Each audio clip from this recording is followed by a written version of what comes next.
We are currently living through the most dangerous moment in the history of personal computing. For the last decade, Meta has been trying to convince us that the future is a brick strapped to our faces.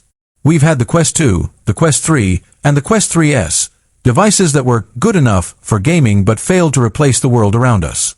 But as we sit here in 2026, the game has fundamentally changed.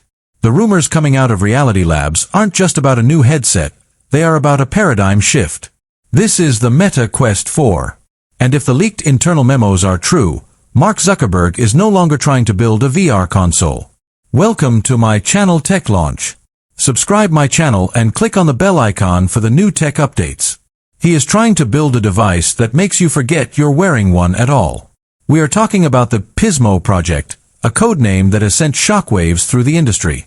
We're talking about 4K micro-OLED displays that rival the Apple Vision Pro, a neural wristband that reads your intentions before you even move your hand, and a design so slim it looks more like high-end ski goggles than a computer. But there's a catch. Meta is at a crossroads. Layoffs, project cancellations, and a pivot toward Horizon OS for everyone. Is the Quest for the savior of the metaverse, or is it the final nail in the coffin for standalone VR? Today, we are going deep. We are uncovering the specs, the secrets, and the brutal truth about the Meta Quest 4. Don't blink.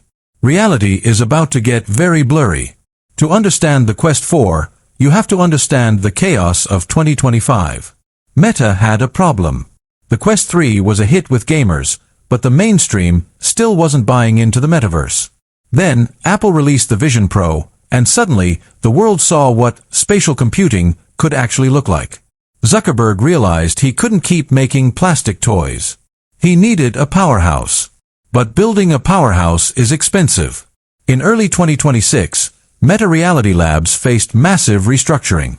They canceled the Pismo High and Pismo Low prototypes we originally expected. Why? Because they weren't radical enough. The Quest 4 we are seeing today, codenamed Griffin, is the result of that reset. It is a leaner, meaner, and far more sophisticated machine. It's Meta's Empire Strikes Back moment. At the heart of the Quest 4 is the unannounced Snapdragon XR2 Gen 3. In the US, we obsess over benchmarks, and for good reason. The Quest 3's Gen 2 chip was a massive leap, but it still struggled with high-fidelity mixed reality. The Gen 3 chip is a different beast.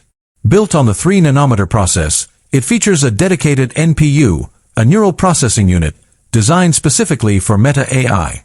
This isn't just about graphics, it's about scene understanding. The Quest 4 doesn't just see your room, it understands it.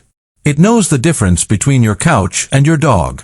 It can map your entire house in seconds with millimeter precision.